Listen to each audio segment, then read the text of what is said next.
PLV and Miriam CE for a special Raya moment. Dan hari ini kami amat berbesar hati meraihkan kehadiran semua. Terima kasih kerana sudi bersama memeriahkan majlis sambutan Hari Raya dan juga gender reveal. Hari yang sangat istimewa buat kita semua. Dan diminta semua untuk ambil tempat masing-masing. Selamat datang Natin. Untuk pengetahuan semua, hari ini siapa yang mendaftar, sekiranya menang pada hari ini, anda layak untuk menerima hadiah istimewa daripada Datuk dan Datin. Cousin kami Arisa Sufia dan juga Muaz. Aku naik pening dah, sat biru ke pink ke, biru ke pink ke. Tapi jawapannya cuma satu.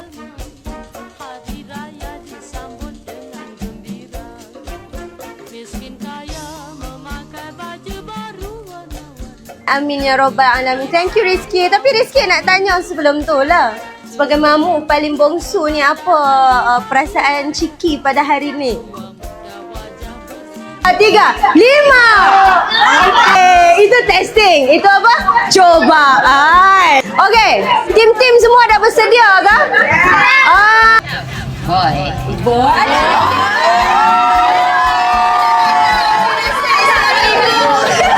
Okay lah, kita pick up Muaz pula. Muaz rasa macam mana ni Muaz?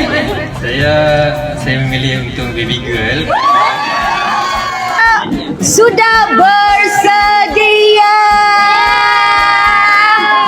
Kalau dah ready, dalam kiraan 5, kita sama-sama countdown, okay? Boleh tak boleh? Boleh tak boleh? Sama-sama. 3, 2, 1. 5, 4, 3, 2, 1.